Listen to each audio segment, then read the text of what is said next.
Welcome back to Tabletop Assault. I'm Ross, and today I'm going to review the new Necron Codex. It's very exciting, one of the first sort of codexes we are getting in this edition, along with, I think, the first codex really since Space Marines, like 2nd chapter, 8th edition. I could be wrong in that, because I think Psychic Awakening and the Space Marine supplements all came out then. So it's good to see another race, and especially a Xenos one, get a codex update, because we saw that the difference of Space Marines, if you look at Space Marines essentially at the start of 8th edition, they were not very good, and then when they got their update they were very good. So it's interesting to see how another sort of codex can then get this refreshment stage, get updated, and how does it fare. So how it's going to work is that I am going to try my best not to review things that maybe have been said, whether it be in the Warhammer community, Indomitus, etc, etc. You know, so things like the Silent King you've already seen a lot of. I'm not going to do a huge section on that. You've seen a lot of what it is, and I will touch upon it. If those of you who are wondering the points, he's 450 points, so he's an expensive boy, which is quite expensive. I won't also be touching on Crusade, because if I did, I'd probably be adding half an hour of, you know, talking in this segment. Really, that's a video in on itself to talk about how the Crusade works, you know, the upgrades you can take and everything. There's quite a lot in the book about that. So as I said, I'm going to try and maybe focus on how the old stuff has been updated and some of the new things that are, like, you know, not being so talked about as well, and what my thoughts are on them. So the important thing I want to start with, because this is something easy to leave to the end, how the points are arranged in this book is actually really good. It's probably the best I've seen them since they've implemented the points into the system. So for instance, you know, this at the very end of the book, is that most average units just have, like, the unit cost is X, and that includes their war gear for the most part. And then if there's any more, like, upgradable war gear, that points is in that section as well. Basically you have the unit cost, then all the upgrades that they can take. This stops you from going from this unit and war gear, this unit and war gear. You just have the unit, and then underneath it the war gear it can take and how much it costs to upgrade it. This makes it, if you're not playing, you know, if you're not using an app or anything to use your points, this simplifies it massively. It will make, if you're using a book, so much easier and so much cleaner for you to actually build your army, and I feel that is a huge improvement, and I look forward to seeing how it works in the future. So a couple of things to mention is the detachment abilities. This sort of at the start of the rules is that Necron detachments have the Royal Court and Dynasty Agents and Star God abilities. Basically it's in the Dynasty Codes, you get your Dynasty Codes, and the Royal Court is things like if you have the Silent King, he will be your warlord. If you have a Feron, they will be your warlord. If you have then an Overlord, they would be your warlord lords. It is very high, you know, a hierarchy to who's going to be your warlord when it comes to Necrons. Dynasty Agents and Star Gods do not affect your Dynasty trait, which is very handy. So that is your Catan Shards and your, I think it's the, you know, it's like Illumina Zara's. I do believe as well that people asked, I think in the community, does having Silent King affect if you've got, you know, detachment abilities? He does, as far as I remember, and I did write this down, but you know what, I'm going to check because I'm not confident. He does have the Dynasty Agents keywords. Yes, he does. So that, in theory, means he should not affect your Dynasty abilities, which is handy, because Dynasty Agent. Now, because he is, you know, a Supreme Commander, he wouldn't really affect many, because he's going to be an attachment of his own, but there's other abilities he would affect if he was maybe different. But it's just handy to have that, you know, he's a Dynasty Agent, so he won't really affect lots of things. He's kind of a bit out there. There may be parts I may have missed that if you took, for instance, him and then used Mithrit. Overall, it looks like they have taken that into account, but they've not put it in his data sheet like they would with, I think, Ghazghkull Thraka and obviously Shadowsun. So on to Dynasty Codes. So this is very interesting on this side as well. There are winners and losers on this one, and there's also ways to make your own custom dynasty, similar to what they did with Space Marines, which, and actually, to be honest, with Genestealer Cult, with Tau, yeah, a lot of people got this, now Necrons do as well. So the winners, I would probably say, is Mithrit, Solar Fury, which is add 3 inches to your ranged weapons excluding pistols, and then they also get there, if you're within half range, you get +1 to your armor armor value, armor penetration value. A lot of them as well also have like bonus abilities to your command protocols, and we'll go into them later, where if there's a certain one for this trait, you get both of the distinctions, which is quite cool. We'll go into that later. The other one which probably improved greatly as well, Sutek, pretty much entirely changed because like the heavy rail didn't really apply so much to Necrons anyway. It affected some of our vehicles, and that wouldn't be the case. So that has really changed as well. Sutek is each time morale testing for a unit with this code, you can reroll up the test, and instead of following the normal rules for rapid fire, these models can rapid fire within 18 inches. So it's okay, it's not the best I would say overall, but yeah, it's okay. I wouldn't compare it to some other ones, but it's improvement to the previous Sutek one because I think with the new edition it wouldn't work out. There are, however, some losers, and the one that hurt me most, and I could be biased because of my playstyle, is in my mind Novak. So Novak now has added one to charge rolls made for units with this code, which is actually okay. And then each time with this a unit with this code makes a melee attack, if the model's unit was charged, performing heroic intervention, improve the armor penetration characteristic by 1. Now they also have when the Protocol of Hungry Void is in effect, that comes in later. Why do I think that is not a great rule? Simply because the things that are dedicated combat units in Necrons tend to have really good AP already. And here's some examples. Scorpio Lords, it has a -1 version, which fine, it would help that. But also has a -4, which would then become -5. Good, but maybe a bit like, really you want to keep your AP somewhere between like 2 and 3, and then you want like damage or shots to be higher. Lich Guards have, you know, -4, and then it would become -3 become -4. I mean, it's getting a little bit high. Flayed ones would actually be nice because it becomes -2. Scorpio Destroyers become -4. Again, a little bit too high in the AP. Scarabs, actually okay. Off-Right Destroyers, yeah, there's some okay ones. Wraiths, this would become -3, which is okay. Basically, what I'm saying this one, adding +1 to AP in combat, there's a lot of dedicated stuff here that are already rocking great AP minuses. When you compare it to things like Space Wolves, which are getting +1 to hit, and Blood Angels, which is +1 to wound, AP is nice. See, going from AP 0 to AP -1 is a huge change, AP -1 to AP -2. Once you start going from like AP -3 to AP -4, its return investment becomes a little bit trickier. Yeah, I think, you know, where you'd have like pluses to hit and pluses to wound are always relevant in just about any time, it's not probably my preferable. I prefer the reroll hits. It was fantastic, maybe a little bit too good, but this has made me go, maybe I want to look at the custom traits a lot more. Nihilaka is another one that I think everyone will not be happy with. No longer can you have like your Doomsday Arcs, 3 of them in the back, not move them and reroll 1s to hit. They change extensively. Units this code have OBSEC, which is actually okay. If model with this unit already has this rule, then it counts as 2 models instead of 1. And then each time an attack with an armor penetration characteristic of -1 is allocated to a model with this code, if that model is wholly within the controller's deployment zone, that attack has an armor penetration characteristic of 0 instead. That's not good. If it's going to be your vehicles and things in the back, you're most likely going to be hit by high AP, high damage, high strength stuff. AP -1, yeah, maybe like if you're fighting intercessors, that's going to be okay. But this game relies on you being a little bit more aggressive now in 9th edition. You need to get those points in the mid-game. So keeping stuff completely in your controller's deployment zone actually probably is more of a hindrance. I don't know how people are going to feel about that one. That for Doomsday Arcs was fantastic. Yeah, so I know for my playstyle it hurt, and for some people with that solid one, it's going to hurt as well. Really the main ones I can see is probably Mithrit being a huge benefit. Also probably the Caesarcan, I can't pronounce that, the Saturn Kings one is actually not bad if you're fighting Psyker armies.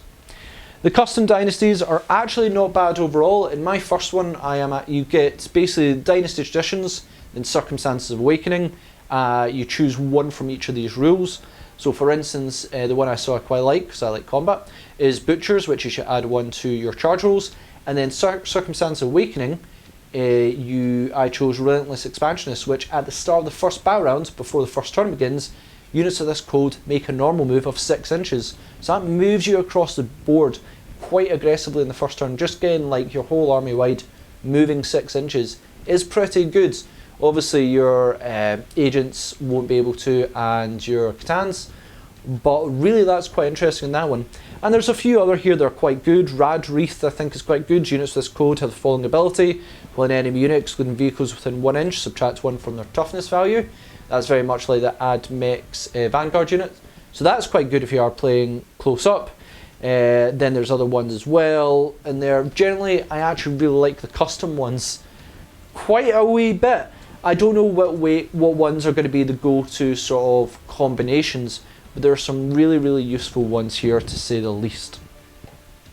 Right, let's go into Stratagem. So overall, similar to Psychic Awakening, there's a big push to make Stratagem about, you know, units that are affected, not just all the time being generic ones, which I don't quite like. I prefer like generic stratagems. I think when they're generic and would apply to an army, so you can use them situationally, rather than just going, when this unit does something, I'm going to affect that unit and give it an extra ability.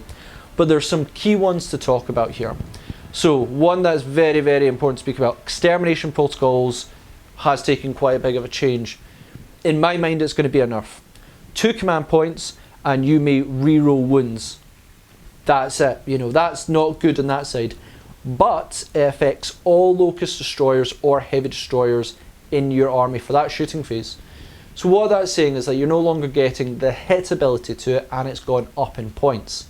But if you have multiple units, they will be affected. So instead of maybe taking 1 6-man squad of Locust Destroyers, that is just your generic destroyers, you may want to take 3 3-man squads, and they'll all be affected by this and all be able to reroll wounds. After all, they're already rerolling ones to it already. I don't know how people are going to feel on that one, because that's probably going to reward more bigger games. You might be able to pull that off. After all, I think Destroyers now are, I want to say 35 points off the top of my head. I'll probably do a week recap at the end. But 35 points in model is going to be about 105 points for squads. Taking 3 squads of them. No, they're 55 points this model. Oh man, I'm miles off on that one. So yeah, they are quite expensive. So to take 3 squads of them, it's just because Reanimation Protocols, as you may have seen, is not as reliable. Taking a big squad may not be rewarding. Generally, I think the community is not going to be happy about this one, because it's reliable to take 6 and then just reroll loads and loads of things. I'm very interested to see what people have to say on that. Eternal Protectors is 1 command point. So this is one that advances a Dynasty Lich Guard unit from your army till the end of the phase. While that unit is within 3 inches of a noble, they add 1 to their attack characteristic. So they become 4 attacks in this case. And Lich Guard is one of the units I'm going to say is much improved. So that's one to look out on that one if you are a Lich Guard fan. We have Resurrection Protocols, 1 command point, essentially the same, but you get D3 wounds back instead of 1. Really nice. Entropic Strike, now, this has gone from 0 to hero. 2 command points, now it only affects Catans, but all their attacks avoid invul saves. And Catans have became quite mighty. Now, the Nightbringer does have a way to just do this anyway, because it's the Nightbringer, but there is a situation you still might want to use it on the Nightbringer as well, because he's now got, thankfully, 2 profile ways of attack, which is a huge improvement. But still, Entropic Strike, from going from 1 command point, it's 1 attack, which may fail to hit or wounds. Now it's all attacks in a Catan. That's nice. Hanzo Feron replaces the Feron's Will. Necron Overlords gain the Feron rule, or keywords, and they can essentially do My Will Be Done twice a turn. So this is sort of saying, you know, for 2 command points, which is roughly you'd spend this once a turn anyway. In protracted games that go on much more turns, this is going to pay off. And you get the Feron keyword, which only really affects a few rules, not too many that I'd probably say is going to be that important, except for working out your Warlord, etc. The point is you're paying 2 up front to get your My Will Be Done a lot more usable through the game. Stratagem for Warlord and Relic, so yeah, you've got your sort of Dynasty Heirlooms, Rarefied Nobility, which will let you get more relics and Warlord traits if you wish. Reanimation Prioritise, 2 command points, allow the Canopic Reanimator to use its Reanimation ability, which is +1 to reanimating rolls for a unit. Handy, and we'll go into that later, handy if you do lose first turn and you want to protect a unit. I think it's basically during your opponent's shooting phase. Yeah, Basically in your opponent's shooting phase, you can basically use the Reanimating Ray. It gives the +1 to Reanimation Protocols when they start firing on them. So that's handy. It allows you to reprioritize a unit. The unit, if you're already buffing one, is then switched to another one. Handy, but I'll go into this later. For 2 command points, this may be a little bit expensive. I mean, I'll go into later, but the unit itself, I believe, is too expensive. Etheric Interception, 1 command point. Essentially, the Death Mark's old rule. They can still deep strike, but they can no longer sort of deep strike and shoot an enemy unit. It now costs 1 command point. What I'd say on that one is that you no longer actually want to do that with Death Marks. Their role has changed significantly, so it's nice to be able to do this. The Death Marks are going to play a bit of a different role. Relentless Onslaught, 1 command point. Essentially the old Mithrit stratagem, but they've made it more universal, so everyone can use it, which is fantastic. But it only affects core units and with rapid fire weapons. So that is going to be your Warriors and your Immortals with the Gauss Blasters. Actually good if you're being aggressive and moving up, or you get like 20 Warriors within rapid fire range, which is really good, and for 1 command point, and it's universal. Activistic Instigation. This one's 1 command point and replaces the Doomsday 3 Unit 1 because that's gone. You fire the heavy death ray, and then a unit within 3 inches of the unit that was hit, or basically the unit itself, either suffers, I believe, D3 mortal wounds, or they can have -1 to the attack characteristic. Quite nice on that side. Now I know the Doomsday with its new improved weapon is more inclined to go for heavier targets, but maybe you would want to target, like say, Terminators and try and take them down at least one of their attacks would be helpful. But interesting to have. It's all, you know, say 1 command point, but you don't need to take 3 Doomsaves. I would note that in the Space Marine Codex they have actually removed, I believe, the 3 Predator 1 kill shot, and they have removed the 3 Demolisher Cannon 1. They've basically realised that forcing Stratagem, take 3 of them, wasn't the most practical, so they've now figured out a new rule for it, which I quite like. Disintegration Capacitors, 1 command point, a unit with Gauss on an unmodified roll of 6, auto wounds. You know, this is an interesting one. You know, it's a bit like, does that 6 that automatically hits that wounds, you know, and then you use it with the, I believe is the, I'm just trying to remember which one it was, the one that allows an additional 6 as well. I just said, give me a second. So the one that allows you an extra 6 on any rolls of 6s, the old Mithrit rule, does that stack with it to then give you 6s. This is important because there was a problem with the Imperial Fish rule that sort of did this, where it said that if you got a 6 to hit, does that 6 then count as a 6? Which they said yes, and they said, well, that creates an infinite loop of 6s, thus you're never going to not kill your opponent. Does this rule that then auto wounds apply to the one that then has 6s? It's a strange situation, but overall I'm intrigued to see what they say on that one, just so that they clarify how the 6s work when they are not actually rolled. They were 6s from 6s, but there's other abilities that apply. I believe that because in the Pure Fist ones originally said yes, realised there was a problem, they said no, so that's how I'm going to apply it. It's almost like, you know, you got that successful hit, but not any of the benefits because you didn't actually roll will apply. But it was a tricky situation when those Imperial Fists for a time could just get infinite hits, just the way they FAQ'd it, then they went absolutely not. Whirling Onslaught, I like this. 1 command point, the Combat Destroyers essentially get a -1 to wound them, and I believe you can do this in any phase, so that's the shooting or the combat phase. This gives them a good bit of protection, and it's -1 to wounds, not -1 to hit, which there's many ways to get minuses to hit, not so much for Necrons, but maybe if another unit advances, well, this is going to change their wound roll, and I think that is very, very useful. Quantum Deflection, 1 command point. Quantum Deflection has changed extensively, I'll cover that here. Basically, Quantum Deflection, old rule out, is now a 5-up invul, and the vehicle or model that's been affected by it can never be wounded on 1, 2s or 3s, it's only 4, 5, 6s. So 5-up invul, wounded on 4, 5, 6s only. Take the Quantum Deflection 1 command point, and that invul save becomes a 4+. It's up to you whether you think this is better or not. Frankly, I think it's better because it became ridiculous when you had that Imperial Knight who fired that crazy weapon that did stupid amounts of damage. You just went, I don't even need to really roll, I've automatically stopped it because you're so powerful. didn't really, I mean, it was funny, but also meant like things like Plasma was almost really hard to shake off when they target you. This now gives you a bit more survivability in terms of Invo, and they're going to have a harder time to wound. So that's nice. Talent for Annihilation. Now this is interesting. This is going to be more important for the AdMech players more than anything. So this is very similar to the AdMech, I think, Wrath of Mars ability. Use a stratagem in the shooting phase when a Mithrit unit, 1 command point, from your army is selected to shoot until the end of the phase. Each time mods on that unit makes an attack, an unmodified wound roll of 6 inflicts a mortal wound on the target in addition to normal damage. Wow, that sounds amazing, except they did a maximum of 3 wounds can be inflicted per phase via this stratagem. Now why this is important is in Wrath of Mars, people were using Castellan robots, putting out something like 108 shots, give or take, buffing them up absolutely, and then when they were putting out, sometimes they were getting like 60 wounds successful, or even like, you know, 50 wounds successful. So even about 10 or 12 of them were 6s, then you were getting like 10 or 12 mortal wounds. That is not the case anymore. Nope, no, no. I think when AdMech comes out, that is going to be what happens here. Either way, at 1 command point for 3 mortal wounds. Nah, not the best, I think. I'd prefer if it was maybe up to a maximum of 6. But yeah, not bad. Not, you know, not best, but it's just a very telling thing for AdMech players of what may come.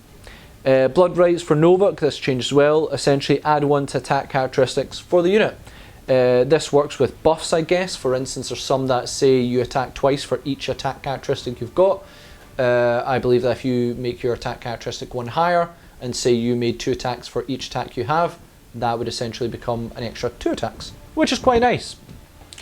Right, let's get into the Cryptic Arcana. I'm not going to go into this in too much examples. You've probably seen this by now.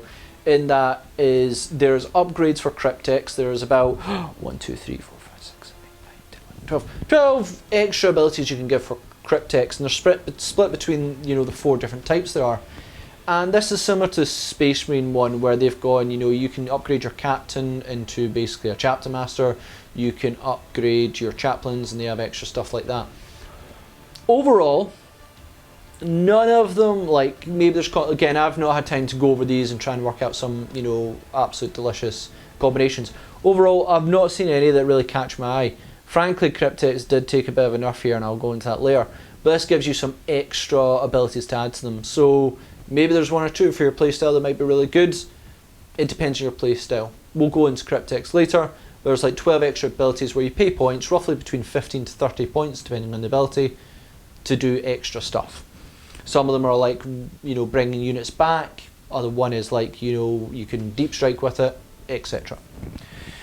Warlord traits. Now this is one, that and relics were probably the area I was most intrigued by, and unfortunately it's largely the same in a lot of areas. Now when I say, you know, that's maybe a shame, things like the Scorpio Lords makes a lot more of these, I'd probably say, much more viable, because it's going to be stuck in combat a lot more. So things that like the subtract 1 to the damage on him to minimum 1 actually looks very tempting. You're going to want some more of your characters actually being in combat. So the majority of them are essentially the same. One I would say that has changed is Immortal Pride. Each time your Warlord would lose a wound as a result of mortal wounds on a 5+, that wound is not lost. And then, so that's still keeping up the sort of idea of being resistant to Psychic, because beforehand you got a Deny. And then this Warlord has falling ability, Immortal Pride Aura. Dynasty core units within 6 inches of this model. Each time a combat attrition test is taken for that unit, ignore any or all modifiers. So combat attrition is interesting on that side as well. You know, it just means you're more reliable that the unit's not going to flee. Not completely, you know, ignoring morale, because that was almost an auto take every time. And I know I took Immortal Pride a lot, mainly for that ability, so that my Necron Warriors never ran. Now they still might. But either way, it's still actually pretty good just to keep that bit more reliability. Things like Honourable Combatant, I think now if you attack a character, it's no longer D3 extra attacks, it's now 2 extra attacks. A few extra things nice there. Largely the same, don't know if I'm the biggest fan of that. Some of the dynastic ones are here, they have changed. For instance, Merciless Tyrant for Mithrit is now +1 strength and attack characteristic. That can make a Scorpio Lord, I believe, strength 9 with its big like weapon. That's very dangerous. And with an extra attack, making it 5 attacks, that could be really, really nice. Overall, I don't know how I feel about the Warlord traits. I was really hoping for that to be really, really changed up. Focus a bit more on survivability, trying to upgrade units, you know, both shooting, combat, and then survivability for other units. There seems to be a bit more on the idea of either survivability or beat in combat, which I don't know how I feel about that, because Necron Lords in general didn't do the best in combat. Relics, Orb of Eternity has been given a bit of an overhaul, gives reanimation roll in your command phase with a +1, which is not bad. You may want to take reanimation orbs now, just simply a case of you make, you know, your reanimation rolls for your dead units in your command phase, I believe. That's a good way, because, you know, other than once your models are dead, they're usually dead. That's a way to bring them back. There is a few ways to bring them back, you know, usually through cryptics and maybe some stratagems. The Nanoscarab Casket is no longer just the Destroyer Lord. It gives the bearer living metal ability that gains an additional wound a turn, which is nice. The Gauntlet of Conflagration, which was considered one of the worst relics in the game previously, has taken a bit of a change. It's now no longer one use only. You can now use it as many times as you want, and it is 12 inches, not 8 inches.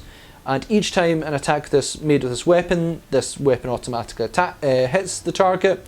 Instead of making a wound roll, roll 1 dice for each model in the target unit. 1 mortal wound is suffered on a 6. So if you're maybe against like a big unit of, say, Orc boys charging towards you, you're going to want to overwatch this thing. Because say it was like 30 models, then you're going to get 5 mortal wounds straight in there. Mathematically, I think that's right. Yeah. So that's actually quite nice. It's pistol, it keeps going, so you can use it in combat. Will this be really good? I don't know. You don't need to replace anything with it, so you could take on a very aggressive Scorpio Lord or something, so that's quite nice. Veil of Darkness, pretty much the same. I think you can only now take core units, so it's no longer, I think beforehand it was just infantry, now it's core. Largely your core is your troops, and I think your Lich Guard as well, so that's a bit of a difference in that one. Voltaic Staff, I think, is now generic for everyone and largely improved, I believe. I think you get 1 extra shot, 1 less AP, but anytime you score a 6, it's 2 additional hits. I think it's more useful in combat as well, because +1 strength minus 2 AP and 2 damage. It is also 2 damage in ranged. Generally quite good. Void Reaper is largely changed as well. It's now +2 damage, minus 4 AP, 3 damage. Each time you make an attack with this, wounds that abilities that ignore wounds can't be applied, so like Disgustingly Resilient, not going to happen. So maybe if you are going to take like a Void Scythe or War Scythe, this would be the one to take against Nurgle. What have we else got? We have the Arrow of Infinity, which replaces your Tachyon Arrow. So Tachyon Arrow, you've probably seen in Domitus, is strength 16, -5, and a straight 6 damage. You can only use this once per battle, but basically you can load up a straight 6 shot at someone. Whatever that is going to probably be 2s to hit. It's going to be like 2s to wound, because I don't believe there's anything that's toughness 9 in this game. -5 AP is going through most armor. Straight 6 damage. If you don't have an invul save, have 6 damage. It is right there. I quite like that. Against armies that are weaker invul saves, that is almost a must-have, just to throw 6 damage somewhere. We've then got the Solar Staff of Nifrit. This is an okay weapon. It doesn't do that much damage. However, each time an attack is made with this weapon against an infantry unit, if a hit is scored, then until the end of that turn, that unit is blinded. Blinded units cannot fire Overwatch or set to defend. So that's a good way to fire out unit. You just need to hit it, and it's just not going to Overwatch. I'm looking at you, tell people. So that's really handy on that one, but it is only for Nifrit. So when it comes to relics, I can see there is a bit of high improvement in that one. Again, the Veil of Darkness is just so helpful, but I can see the Nanoscarab Casket if you want to keep a Lord going. The Gauntlet is, again, something I'm like, could this be really good?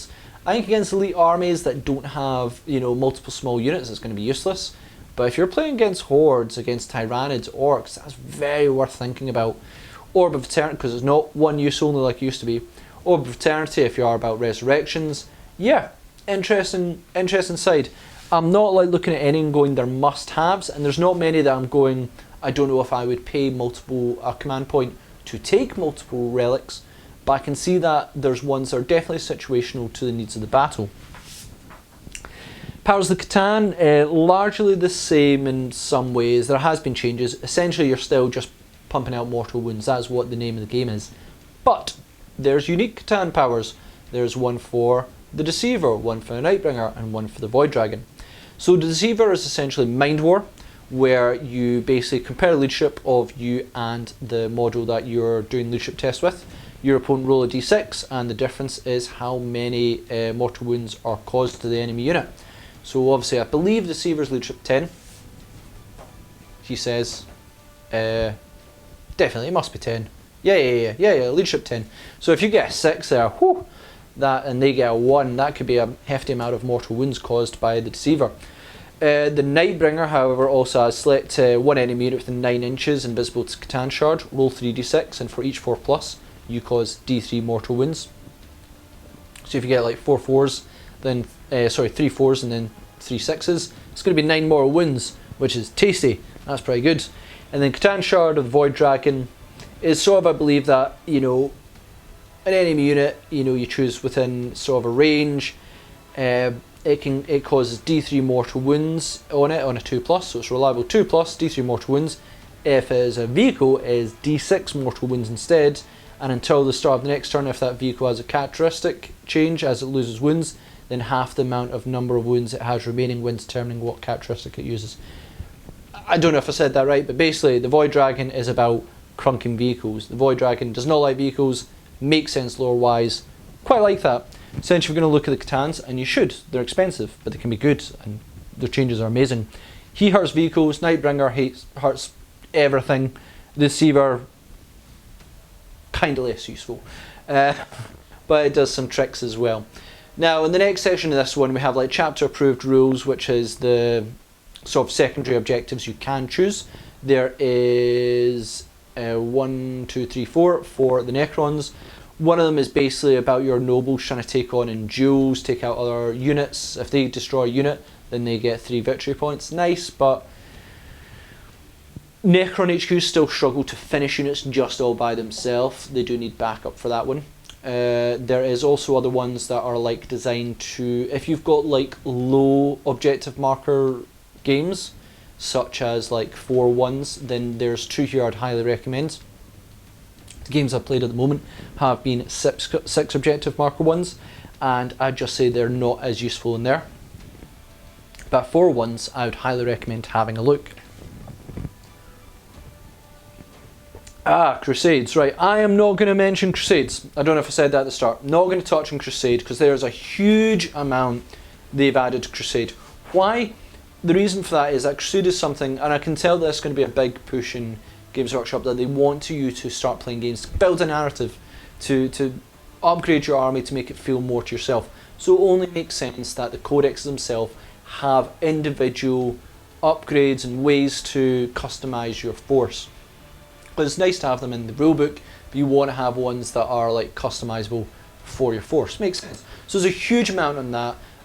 You know, I'm maybe going to dedicate a video, you know, a couple of videos I'm going to do probably going into a little bit more depth, a little bit more discussion and stuff. But essentially I don't want to touch on that. I believe that can only be covered by a video itself because I'd be in it for like half an hour to give it any proper justice. Generic rules, we've got Dimensional Translocation, which is like your Deep Strike rule. Essentially, I think that's like your Hex Mark and your Death Marks. They've got these, they can Deep Strike in. I think someone gave me into trouble for actually saying like Deep Strike. Everyone knows like, that's kind of like coming from reserve is probably the correct term.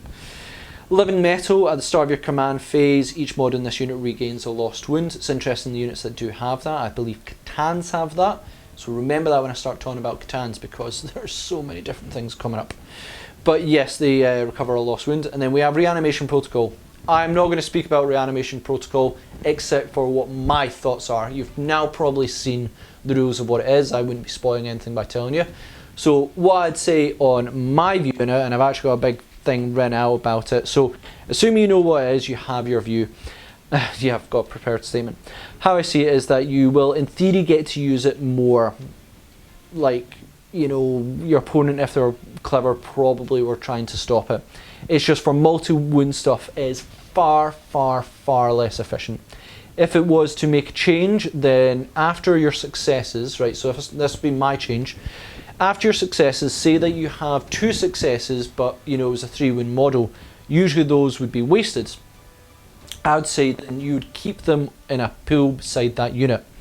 Think of them like marker lights for tile. Usually we just put a black dice to marker, they have 2 marker lights on them or 3 marker lights on them.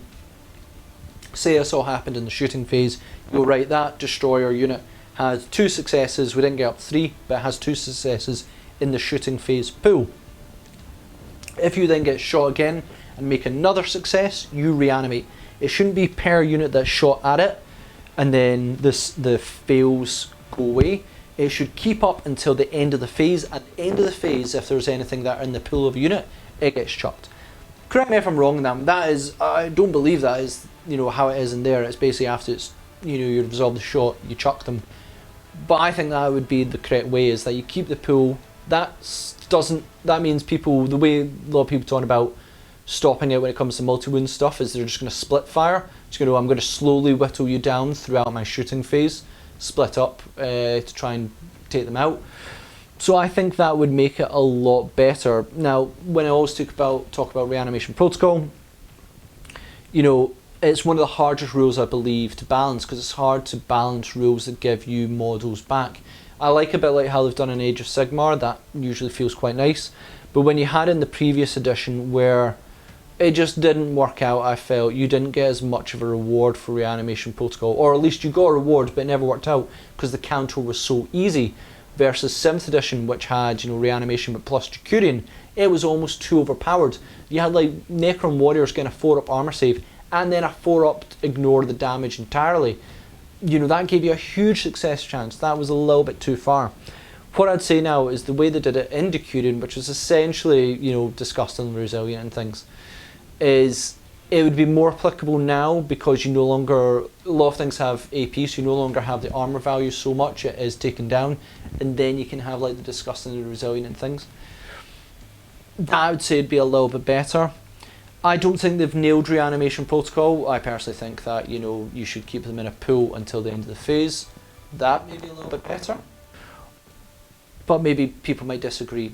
They've not nailed it, but I do think it is a very slight improvement. For Necron Warriors, it's a huge improvement, but for larger wound things, it's a bit of a detriment. I found that many games I wasn't even rolling Reanimation Protocol because my unit was just wiped, so I do like now that I do have a chance to actually roll them. There is very, very, you know, there's passionate feelings when it comes to Reanimation Protocol. All I can say in that one is just let me know your thoughts on that one. Have a bit of a vent on it. I do think it's an improvement, but it's nowhere near perfect yet. It's still below the bar, and in some way I'm a bit thankful it's not way above the bar, which it was previously. So I'm not going to talk about that any further. Command protocols, this is the one they've maybe mentioned. So how this works, every unit from your army, excluding Dynasty Agents, so that would be like your Silent King, but also like the unaligned stuff like Illumina Zara, Catan Shards and generally unaligned units, is from the same, you know, as long as your army, excluding them, is from the same dynasty, you can select a noble model to be your warlord. Then this unit is eligible to benefit from this ability and the following rules apply. After both sides are deployed, but before you have determined who will have the first turn, you must assign these various protocols in order. So there are 6 protocols to choose from. You go, right, I'm going to put in turn battle round 1 this protocol, I'm going to put in battle round 2 this one. You pre-plan all these protocols. Then once you activate that protocol, any noble, so it's basically until the assigned command protocol stops being active, while unit is eligible to benefit from this ability is within 6 inches of a friendly Necron character model, excluding Catan Shards, that unit benefits from the selective directive. So one thing I noticed in this one is that you have to be in the same dynasty and select a noble unit to be your warlord. Now, important to say in that one, I originally, the Scorpio Lord is not a noble, thus that I believe would negate the command protocols. So that's important in that one. So essentially the command protocols are 6 different abilities. You apply them for essentially 5 battle rounds because that's what we essentially always play. If you end up in some situation having a 6th battle round, you only use the protocol you used previously. And each of these protocols have 2 directives, which there is ways to go through them. Now, what I would say on that is, yeah, fine. You know, a lot of these rules are, how can I say, this is sort of compared to, I believe, your, not quite combat doctrines, but towards like the Imperial Fist special rule. The rules, I feel, are messy. There's certain abilities that work in certain situations, but it's just kind of not working. I just feel that to be able to predict when you need to work them is really, really difficult. I think this makes Necrons a very difficult army to play, difficult to master. People who are beginning may find this one a bit more difficult. It takes a lot of ability to go, right, I know exactly how my army is going to work, know that this protocol is going to work here, and this one's going to work here. One of them I found that was really good, I'll go into, was the Protocol of Sunstorm. I played this in turn 1, so essentially you can add 1 to 1 inch to the move characteristics of all models. Adding 1 to movement is not the greatest thing in the world, but direct 2, if this unit is performing an action, it can still make an attack with ranged weapons without this action failing. So I believed in the battle report I did, is essentially allowed me to put up raise the flag on 3 objective markers and still keep shooting. That is an incredible ability to use on that side. Right, so I believe in that one. I'm not going to touch on them too much because they're ones you definitely need to read to get a full idea of nuanced ways to use them. They're not a simple rule to get my head around. There is different aura abilities that achieve different things. You really need to know what your army is about and how to use them. This makes it a very difficult rule to master. I'm really intrigued to hear what people have to say on that one. Right, let's go into units. You know, you all want to hear about units. Let's start off with special characters because that's what the book starts with here. Silent King is at the end. Right, start with them. I'm not going to actually talk about them in too much detail, if any detail at all. The special characters from Necrons I largely thought were not the best in general. There's a few upgrades. The Lord of Storms had changed. Still has Grand Strategist, which is going to give him 2 command points to play with. And Karen I actually still quite like if you're going to play a quite aggressive unit, army. Transing the Infinite, he's still a bit tricky. I'd probably say not the best unit in the world still. However, a bit more interesting is that I believe he gives a free heirloom. You know, he allows you to do the Dynasty Heirloom Stratagem and it costs 1 for your command points. Interesting, but still one of the sort of weirdest characters I've seen in the game.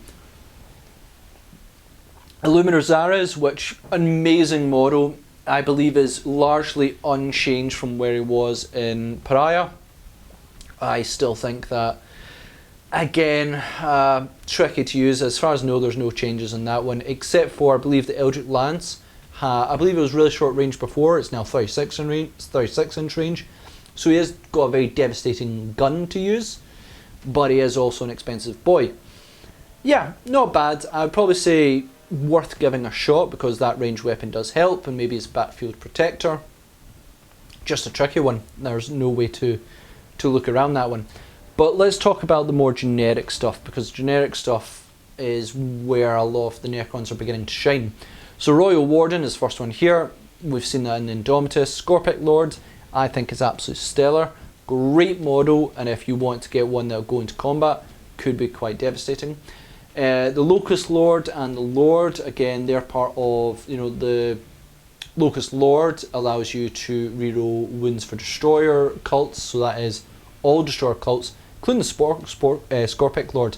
They're not core units, they're destroyer ones, so they are affected by their own aura ability as well, which is quite nice.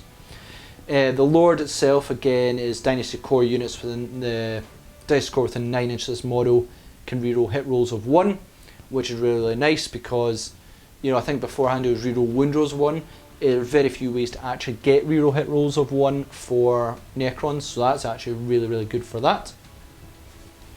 No, you can select 1, it's not an aura, it's select 1 within 9 inches and they get to reroll hit rolls of 1. Still really nice if you've got a 20-man blob of Necron Warriors. Next up we have the Cacon Command Barge. Again, we talked about the Quantum Shielding change, 5 up invul, 1, 2, 3, you ignore the wound roll of your opponents because they can only wound you in 4+. Overlords, largely the same. The one thing I'd say is that we have a Relentless March. I don't know if that was in Indomitus, but what it does, while friendly Dynasty core units within 6 inches model, each time unit is selected to make a normal move advance till the end of the phase, add 1 to their move characteristic. Handy, just keep your movements going. All the Lords, I believe, now are like movement 6, so they essentially are always benefiting it, because like Necron Warriors are movement 5 usually. You then got My Will Be Done, 9 inches. You can select a unit, and then they add +1 to the attack rolls they make. To the hit rolls that they make for attacks. Very, very handy. Cryptics, this is an interesting one. And that's the part that when people were talking about all the rumours online, they were talking about, oh, this unit's not going to be good because Cryptic does that. Cryptics have changed fundamentally as we all see them. There's now 4 different Cryptics to choose from. We've seen many of them. Their models are looking awesome. Have you seen the Chromancer? That is a cool looking model. So this is important stuff. Technomancer, this is the old, well I say old, it was the newest one, the one that was flying carpet on its back. You reanimate no longer offering +1 reanimation. So that when you know that rule that said Chromanotron, that's now on another guy, and no longer really offers +1 to reanimation rolls. Gone. Now has rights of reanimation. In your command phase you can select 1 friendly Dynasty core unit within 6 inches, and 1 destroyed model from that unit is just automatically reanimated. If selected unit is Necron Warriors, it's D3. Not as good as +1. There's now a unit that does that, and I'll go into that later. So when people were saying the Canopic Reanimator clash with the Cryptic, it does not. Then it also has the interesting side on this one, and this made me very, very angry. You can either take Canopic Cloak or the Canopic Control Nodes. As far as I can tell, yep, one of the following. The Canopic Cloak, the bear has 10-inch movement and fly, and then you can repair 1 friendly Dynasty model within 3 inches and they recover D3 wounds.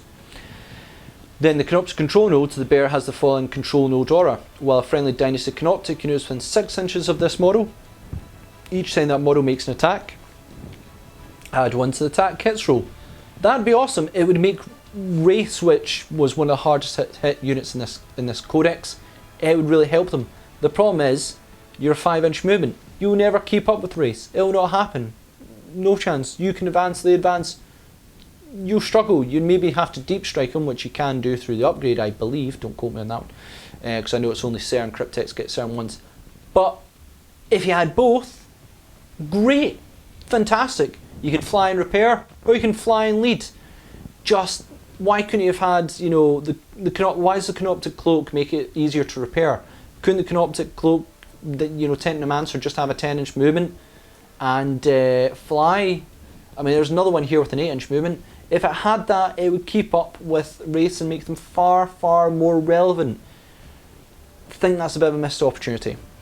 We then have the Psychomancer. It basically can give debuffs to enemies, which I quite like. None of them are amazing because you have to be within 12 inches and roll 3d6 and beat their leadership. One of them is like half their advance rolls and half their charge rolls made for the selected unit. It's not going to stop their movement, so if you are, for instance, within 12 inches to do this, and then you do it to your opponent and they're like, cool, I have a move characteristic of 6 already, so I'm probably going to need like a 5-inch charge. Right, you may half it, but there's still going to be a fairly easy charge for them depending on what it is, because obviously your Psychomancer is not going to be up front on that one. If it was maybe moved their half their movement, advance and charge roll, we could maybe talk about it. But to be 12 inches and then half movement, you're probably going to get charged anyway. I mean, you're not reducing their movement. The selected unit loses OBSEC, that could be nice. And way to stop Overwatch as well. That could be helpful as well. They also reduce leadership. It's overall fine. Because it's so short range, you better be prepared to be having units going along with it. The Chronomancer, which is the time guy, I think we've seen it. It's got 8-inch movement, which is super cool. 4 up invul, and this is the one where you've actually also lost. People are not like this. You've lost the ability to have an aura ability that gives you a 5 up invul to units around you. That's gone as well, Cryptics. Instead, in your command phase, you can select 1 friendly Dynasty unit within 9 inches of this model. Till the start of your next command phase, you can reroll charge rolls for that unit, and models in that unit have a 5 up invul. Where I can see him being useful is on the Scorpio Destroyers, so they're the scuttly fielding destroyers. Have him go alongside them. He can almost keep up, in fact he can keep up at 8 inches. He can keep giving them a 5-up invul, he can allow them to reroll a charge. That's really good, so I can see him being very, very solid with your Scorpio Destroyers. Plasmancer is basically your mortal wound and damage chucking backfield guy. 18-inch assault D3, strength 7, -3, 2 damage, which is not bad. And then he's got the Harbinger of Destruction, which is basically you can throw out like a mortal wound or 2 in places, which is quite nice. Overall, the Cryptics, huge changes in that one. They are far, far, far, far, far different. They were almost like previously. They were almost a must-have for backfielding because you just use them to give invul saves and to make really easy reanimations. Not anymore. Now it's a little bit more difficult on that side. I think there's going to be a lot of conversations about that one. Which one works? What upgrade works for them? I would personally like to know. They roughly come in about 70 to 75 points, 80 points model. So is that worth some of the upgrades? Let me know. I've always been a little bit never liked like these sort of characters which are like add an additional rule. I've never been, you know, additional small characters add rules. I've never been the biggest fan of them.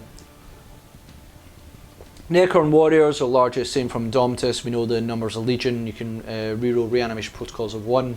Largely, I think Necron Warriors are going to be a highlight unit, going to be really, really tough to move. You know, if you manage to buff them up and they get loads of rerolls to reanimation, they can be really nice.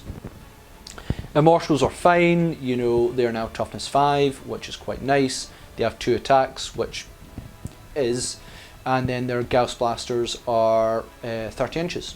So a couple of nice things in that one. One thing that might annoy people, and I remember this happened to Admech, and I think Rob gave us a haha, it's going to affect your Sidonia Dragoons. Tesla, each time an attack is made with this weapon, an unmodified hit roll of 6 scores 2 additional hits. You can no longer put my will be done in various things to make it 5s or the Sutek rule to make it 4s as well. You are now unmodified rolls of 6 to get those extra Tesla rules.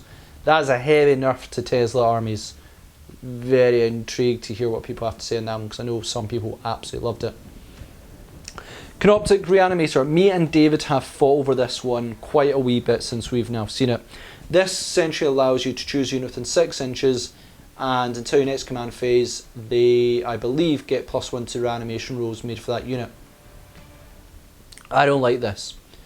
I don't like it. It is expensive at 110 points. It has 6 wounds, toughness 5, 3-up save.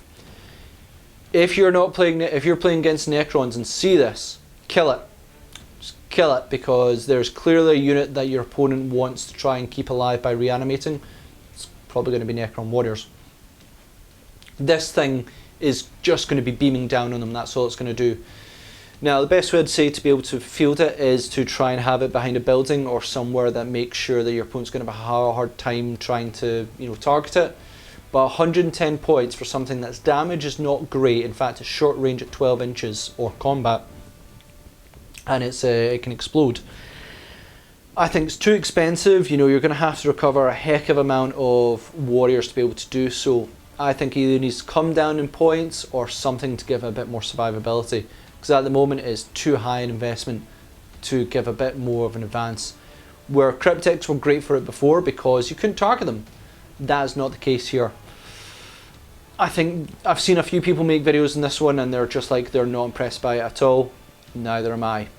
Fight me on this one because me and David fought about it already. The Hex Mark Destroyer is a cool guy, you know, just keep blasting. It's 2s to hit when shooting, and I believe that it ignores all hits. It ignores any and all hit roll. You can ignore any or all hit roll and ballistic skill modifiers, and the target does not receive the benefit of cover against these attacks. In addition, each time this model fires Overwatch, it scores hits on unmodified rolls of 2s. So this guy is just going to keep blasting, and then obviously if you manage to slay a model with it, then you can just blast again. So you get 6 shots, and if you kill a model, you can get another potential 6 shots, I believe. Really, really nice in that one. And it gets to reroll hit rolls of 1. For a character, this can be a sneaky guy just going around shooting down single models like there's no business. And if you charge it, it's going to blast you as well. Really, really interesting model. Its points, probably people are going to ask me that one, is Hex Mark Destroyer, 75 points. Probably the same amount of a Cryptic, and I'd probably take this over Cryptic. Certain ones. Lich cards, hugely, well, not a hugely improved unit, but actually one I really, really like. Lich cards are now 3 attacks. Their weapons, I believe, are actually just the same, but Dispersion Shield is a 4-up invul. In addition, add 1 to armor saving throws made by the bearer. Oh look, we've got Storm Shields entirely now. How very nice. 2-up save Lich guards. That's quite nice. And then a 4-up invul. They also have, well, friendly Dynasty Infantry model or Dynasty Agent Infantry Noble. Is within 3 inches of this model.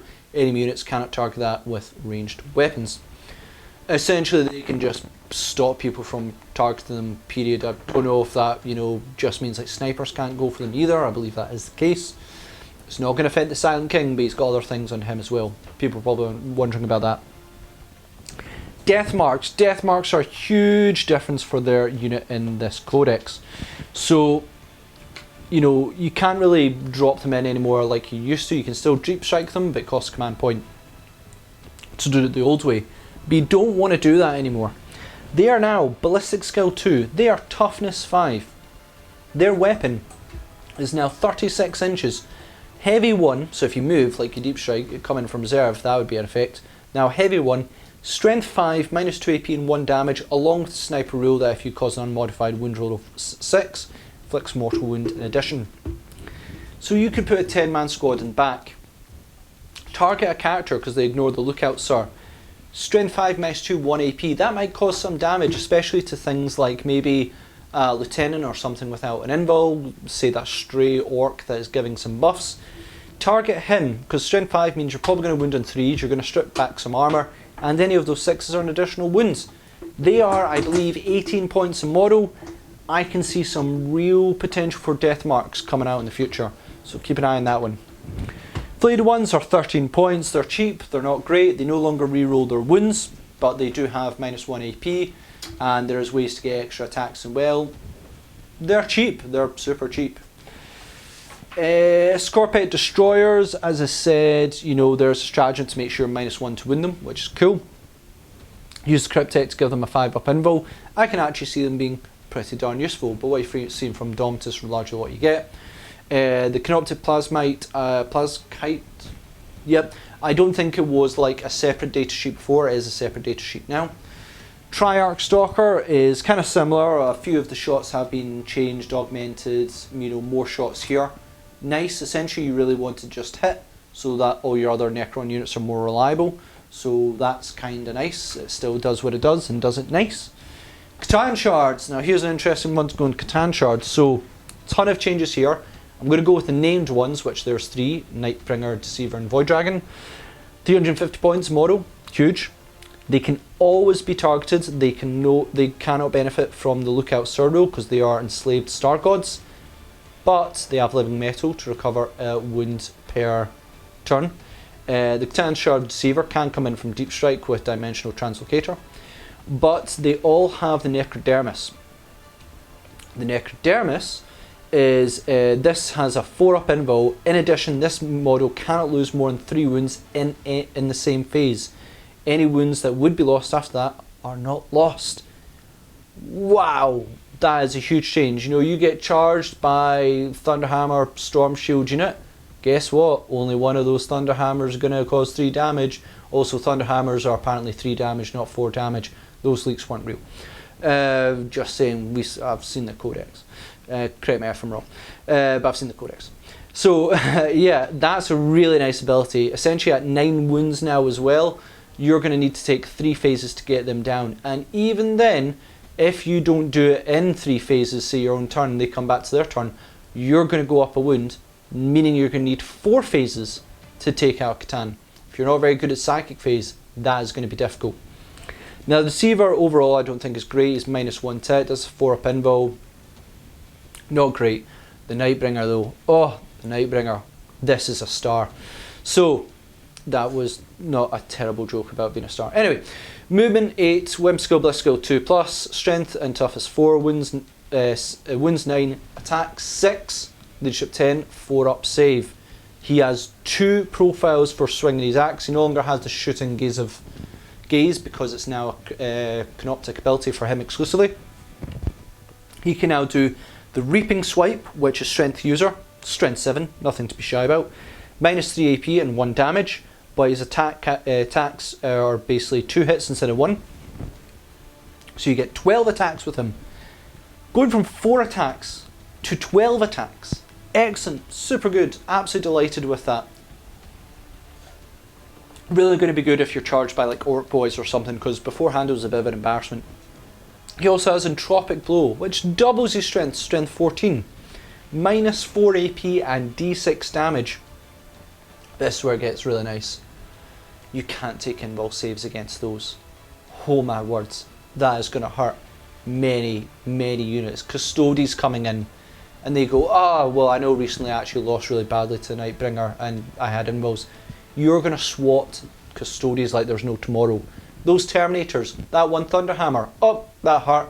Let me just swipe away, you know, 6 of you guys. I'm going to be 2s to hit you, 2s to wound you. You will get, I think, a 6 up save because it's minus 4 AP. And then on 3s, because you've got 3 wounds, I kill each one. That is really nice. Overall, and then each time this model makes a melee attack that's allocated to any model, the model cannot use rules to ignore the wounds it loses. So no Disgusting Resilient either. And Nightbringer is one seriously good model, I'd probably say now. 350 points is expensive, but the fact that it's so survivable, it can really cause damage in different ways. And yeah, it's going to be targetable all the time. Just throw it down the field. Throw it down the field. Your opponent knows it's coming and it can only deal with it a bit at a time. But definitely worth a look. Void Dragon of Mars has been shown online already. Essentially, if you've got the Catan Shard of the Void Dragon, you've got an awesome model for one thing. But secondly, hope your opponent doesn't have your opponent better hope they don't have vehicles, because it will hunt them down and destroy them. That is what he does. These Catans can also know 2 powers, one of their own and one of the generic ones, but they can also cast 2 Catan powers in its turn. It cannot use the same power twice, but it cannot use them if they advanced or fell back as well. What's in Catans? Catan of the Nightbringer, I'm very intrigued to hear what people have to say on that one. It is very pricey, but it can be used pretty darn well. Yeah, worth talking about. Transcendent Catans, largely similar, but they've got a bit customizable, not as good. Spiders are, they're okay. I don't think there was anything that too impressed me on that one. Scarabs got a little bit improved because previously they couldn't wound anything on anything less than a 5. I thought that was a bit weak. Now if they roll a hit roll of 6, it just automatically wounds. Huge improvement actually. Ophidian Destroyers, we've seen them already. I actually write them. People would want to know the points. Again, I should probably just do this in our stage. 35 points a model. Yep, that could be quite good. In fact, 35 points, that's very good. Tomb Blades are still absolutely solid. I still rate the Twin Ghost Blaster because you can move into rapid fire range, really do damage. They are quite pricey. I believe after Twin Ghost Blasters they are coming out like 40 points, and then further upgrades may make them more expensive per model. Largely the same, except the Ghost Blaster is 30 inches. I like them, wish I had more of them. Triarch Praetorians. Extra attack, which is nice. The Rod of Covenant now does 2 damage instead of 1, which is absolutely essential. I just wish the Lich Guards like Hyperphase Swords did 2 damage, but can't always get what you want. Yeah, makes them a little bit better. There's no invul save for them, which is a bit of a hurt because they will be targeted hard. But getting that 2 damage was essential, quite frankly. Wraiths, Wraiths are probably the most hurt unit in this. I love Wraiths, love them. Now I don't think I'll take them. They are now obviously Weapon Skill and Bliss Skill 4+, so they went down in reliability. They got extra attack, but when you're removing the hit roll, that's not good. They also went a 3-up save, but 4-up invul. That hurt a lot as well. They are still kind of strength 6 because their vicious claws allow that. The whip coils is a very different weapon because it can actually make them hit loads. Ultimately, you know, just reversing that save round to the 4-up invul, making them less reliable to hit, is put me off them a lot. How much are they points wise? That's a good question. I never actually looked at this myself. I believe they were in the 30 range. Yeah, 35 points a model, and they come with vicious claws. They can be replaced with whip coils. You can't, yeah, vicious claws or whip coils. So vicious claws make you much more likely to take down things that are elite because they're 2 damage, or whip coils essentially allows you like double the amount of attacks.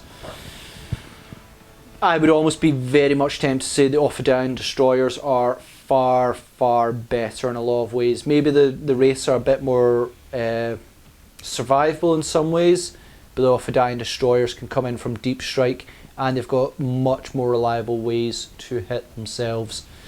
Debatable on that one, but wraiths, loved you in 8th edition, see you later. Locust Destroyers. So yeah, Annihilation Barge, there's a couple weapon upgrades in that one, and Quantum Shield exchanged. Doomsday Arc is largely the same except it's blast, which is quite nice. Locust Destroyers. So Destroyers have moved from fast attack to heavy support, putting it in direct competition with the Doomsday Arc.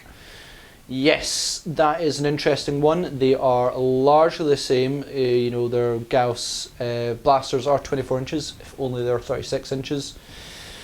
Largely most things are the same in them.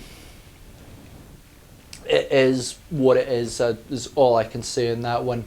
They are, I believe, quite pricey for what you want them to do though. They are 55 points a model. Look, they do damage. They have a good stratagem for them, maybe not as good as before. They used to be an absolute solid unit. Now it's a bit more difficult, a bit more nuanced in that one. I'd maybe say they should be maybe 10 points less, but that might be pushing it a wee bit.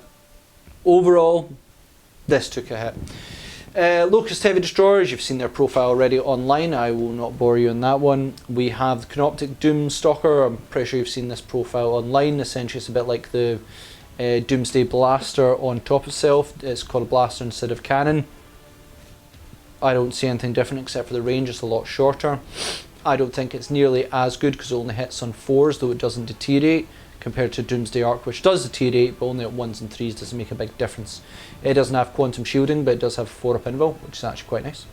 Ghost Arc does Ghost Arc things. I think now is that it just repairs D3 destroyed models from a unit. If you do, so the command page you can select a unit, Dynasty Necron Warriors unit within 6 inches. If you do up to D3 destroy models from that unit, reanimate. So it's only warriors, it just brings them back up. You know, not bad. If you are moving your Necron Warriors just forward bit by bit, then yeah, that could help. If you're looking at it to be just get your points back per reanimation, you're going to have to reanimate a heck of a lot of times because 145 points. Roughly you're going to want to reanimate at least 10 Necron Warriors to get your points back. That's maybe a bit of a tough ask. Doom Scythe is its heavy death ray has been changed. We've seen this online. It is now heavy 3 instead of D3. Big improvement. No longer suffers the heavy rule because it's obviously now a vehicle. Strength 12, minus 4 AP, D3 damage plus 3. That's amazing. Yeah, Doom Scythe is hugely improved. Night Scythe has now just became, it has a transport capacity of 20 for Dynasty Core Infantry, Dynasty Infantry Characters, Dynasty Agent Infantry. So you can beam in stuff, which is nice. Again, you know, unmodified hit rolls is 6. When you use the Twin Tesla Destructor, it's heavy 10. But still, instead of having that beam in ability come in, if you destroy it, that unit may be destroyed. Well, now it's just a transport capacity, so they would crash down on the ground. So yeah, I think it's quite different how it works when it is a flyer it's transporting. So it just made it a bit more simpler, I feel.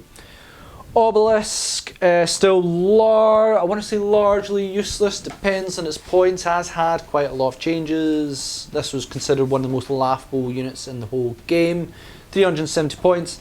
How has it changed? 28 wounds, toughness 2, is 2-up save. It does have the Hovering Sentinel in your movement phase. If this model remains stationary, Then until the start of your next movement phase, its Tesla spheres have a type characteristic of Assault 6 and Strength 8 and 2 damage. So originally it's Assault 4, Strength 7, 0 AP, 1 damage, and any 6s cause 2 additional hits. So as a way, you know, you're getting 16 shots, you might get loads and loads of hits. But at Strength 8, you're going to be far more reliable to win things, and with 2 damage and 6 shots, that's 24 shots. Roughly you're going to get 6, 12, 18, 24. 4 6s. 4 6s are, Ross failing at maths, 8 additional hits on top of whatever you additionally hit. Strength 8 and 2 damage, maybe nice. Also has the Gravity Pulse, which has changed. You can select one enemy unit within 24 inches that flies. Until the next turn phase, they have their move characteristic. Excellent, because it's far ranging, unlike that Cryptic. It's quite across there and you have to move, and you're like, stay away fly unit, stay away Custody bikes, we don't want any of that. But also, if that is an aircraft, you roll 2d6, and for every point that exceeds, is it every point? Yeah, for every point that exceeds their toughness, they suffer mortal wound. So maybe you have that Elder Flyer, which I believe is only toughness 6, you roll 12, have 6 mortal wounds. So interesting on that one. So is it worth 370 points? With 0 AP, that might be difficult, but if it's like, you know, Mithril range, maybe, because it's AP -1, I think. Maybe that's just the rapid fire weapons. Either way, it's definitely a thing to consider at 370. It's improved. It's no longer maybe the most useless unit in the game. Tesseract Vault, I believe, just does Tesseract Vault things. Largest same, yep, 4 up invul. 2 up save. I don't know if I had a 2 up save before, I don't think I did. Really nice. Monolith is 24 wounds and has 2 up save now, so a lot more survival. I think we've now seen the Death Rays. Essentially you can replace the Gauss Flux Array, which is not bad, to Death Rays. Now you can have 4 Death Rays, which are 24 inches, heavy 1, strength 9, -3 AP, D3 plus 3 damage. Woo! It's got the Death Descending, Explodes, Eternity Gate, etc. So I'd actually be tempted by that, because Death Rays, 4, strength 9, -3, D3 plus 3 damage. You know, it is hitting on 3s, there's not many ways to improve that other than maybe the Triarch Stalker. I think it would apply to here. But that would hurt a lot. So I'm very intrigued, and then you obviously have the Particle Whip, which is quite good as well. Heavy D6, strength 12, -3 damage blast. Whew, that's really good, but the Death Ray is probably the way to go when it comes to Monolith. Is it worth its points? 360 points plus the 5 points per Death Ray is about 380. Makes it, yeah, about the same as the Obelisk. I'd probably say Monolith is the winner on that one.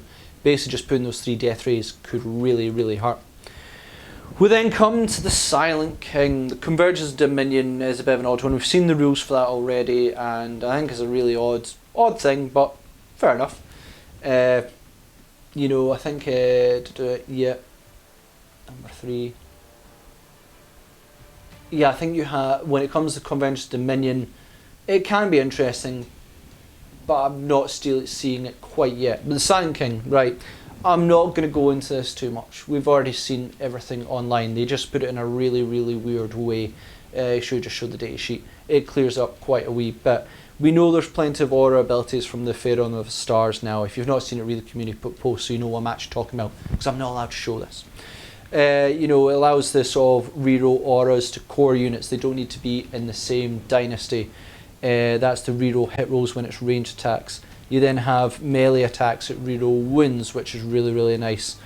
You've got then the multiple attacks. It's got, oh my goodness, he's got so many different attacks. Different ones in that one. He's got 4 up invul, adds 3 additional command points if he's your warlord. So the Triarch Memphis, which I think are the sort of things beside him, they have 5 wounds, they're toughness 7, they are 3 up save. They also have 4 up invul, models in this unit have it. The Triarch Memphis, while this unit contains a Triarch Memphis, which I believe there's 2 of them, it does not count as character for the purpose of Lookout Sir, and each time an attack successfully wounds this unit, that attack must be allocated to one of these units. The destruction of the Triarch Menors is ignored for the purpose of morale. If Sajan is ever destroyed, somehow you get to him first. Any remaining Triarchal Menthrols are also destroyed. Essentially, He's got 10 extra wounds. You know, he's got 16 at the moment. You've got to get through these 10 on his Menhirs first. That is super good. So it all comes down to how much points does he cost. I think I may have said this at the start, I can't remember. He is 450 points. Whoa, I mean, that's an interesting one. He's got loads of aura abilities. He actually hits fairly hard. I mean, those Menhirs actually hit really hard. At 450 points, I don't know if he's worth it, but I'm interested to see what we see. But basically, you can't just nuke him, because you've got to take out these Menhirs first. That's almost 26 wounds he's got in total, unless people find ways around it. But yeah, really, really interesting. Loads of buffs. Loads of buffs on him. He's also got the bunch of assault, you know, weapons to shoot at 24 inches, and his bunch of melee stuff as well. Interesting, phenomenal model. You've got to have units around him to do the damage as well, but 450 points, and on most games, he's going to be a quarter of your army. Right, you listen to me a lot. Let's do some quick points for you, because it's quite easy to do with stuff in the Necron Codex. So let's Locust Lords is 105 points. Upgrades can be like 5 to 30 points. Who else is quite interesting? The Cryptics, they are 70. You know, the Plasmancer 70, Psychomancer 70, Technomancer 75, and then the Canoptic Control Node is 15 points. You'll never keep up with Wraiths, mate. Canoptic Cloak is 5 points. Let's go into troops. Necron Warriors are 13, Immortals are 17, plus 2 points for Tesla Carbines, but remember, they're nowhere near as good as they used to be. The Deceiver, all the Catan shards are 350 points. Canopic Reanimator 110 points, too expensive. It should be, in my mind, 60 to 65, and even then it's still going to get nuked up the sky. Death Marks 18 points, absolute steal. You know, if you can get them to go, they are going to do well. Flayed One's 13 points. Honestly, I think that's actually well pointed. I don't think you can really get much cheaper in this game for that. Hex Mark Destroyer, 75 points. Super interested to see how that works. Lich cards, 28 points, no matter what you equip them with. They're just 28 points. I'm definitely interested in using a 10-man squad with the Dispersion Shields and just marching up the fields, making it really difficult to move. Scorpio Destroyers, 35 points, really, really nice. That's quite cheap. Triarch Stalker, 135 points. A bit expensive, but actually not bad if you're looking for that bonus, and it can do some damage. Scarab Swarms are 15 points, maybe a bit expensive. Wraiths, 35 points, and then they can take ranged weapons for some reason at extra points. Not bad, 35 points is fairly okay. Off-Dying Destroyers, 35 points. I think that is really good. I would almost take them over the Wraiths. Tomb Blades, 25 points. Actually very, very nice. The Twin Ghost Blaster, which I believe you have 2 of them, would be 5 points each, meaning an extra 10 points, meaning them 35 points. You can then give them Nebula Scopes or Shadow Looms, Shield Veins. They are like 353 points. So that's interesting on that one. I believe their particle thing that gives them 6 shots is actually free, so that is 25 points. Hang on a tick. I always made fun of this weapon, but David said it actually got a huge improvement. Yeah, the particle beamer is essentially free. It's 18 inches, assault 6. So 10-man squads can put out 9-man squad, you can't go to 10, is essentially 54 shots for I'm trying to do my math here, 225 points. Strength 5, 0 AP, 1 damage. Yeah, it's something to think about. They're fast enough to get within that 18 inches. So yeah, bargain. I'd still go to Ghost Blasters if you can afford another 100 points. But still, you're going to get more shots with the particle beamer. It'll clear chaff like no tomorrow. Triarch's Praetorians are 25 points. Actually, that's really cheap considering their mobility. They used to be like in the 30 plus range. 25 points, actually pretty good. Heavy support, Doomstalker is 140. I'm still leaning towards the Doomsday Arc, which is 190, 50 points more. It's a tough one in that one actually. Locust Destroyers are 55 points. I think they should be 40 to 45. Maybe I'm being a little bit subjective on. Locust Heavy Destroyers are 70 points. The big gun is actually not bad. The small gun is, I don't think, very good. Just my opinion. 70 points maybe a bit heavy. Ghost Arc, 145 points. Bit expensive for the return you want. Doom Scythe is 200 points. That actually makes sense. So a bit expensive, but actually reliable unit. Monolith, as I said, 360 plus its weapons 380. I'm going to have to test it. Obelisk 370, can't tell. I'm edging towards no. Sand King 450. Tough one on that one. And then the Tesseract Vault is 500 points. It's more expensive than the Silent King. Interesting. Tesseract Vault's more expensive than Silent King. I suppose it does a lot of the Catan powers. Yeah, I'm done. That's Necron view on that one. What is my overall thoughts of the Necron Codex? There's a lot more tools in there, but a lot of the obvious choices are, I would say, gone. This has become a codex, I think, that is a lot far more. So this used to be the codex I'd go to for new players. I thought it was really, really solid. That is out the window. I think it's now one of the more complex ones. The command protocols are difficult. There's not so many solid HQs where you can go, this is really good, so you can just have your nice backfield unit and you can protect with a Cryptic. You'll give them those nice buffs. That is now gone. There's now more units that do different things. How efficiently they do them is the question of how you play them. Is a lot more trickier to use. This is not an easy codex to master, I think. Necron Warriors, actually, surprisingly, I've said all that, Necron Warriors seem to be the highlight on that side. How Necron players are going to feel about this one, I don't know. Your easy go-to things are gone. I think if you were easy player like I was in the past, just take a Cryptic, just take an Overlord, take, you know, I played a lot of combat stuff. That's kind of out of the way. It's going to change my playstyle. I think it's going to change a bunch of people's playstyle. There's going to be people who love it. There's going to be people who hate it. Let me know what you think. If you've got any questions, put in the comments. I'll try and reply. I think when this goes live, we're going to spend like an hour when it goes live just to answer any comments that we can. Tried to cover as much as I could. I've gone on for way too long. So yeah, let me know what you think. Loads to look in that one. Very much different codex. First one when it comes to Xenos races in 9th edition.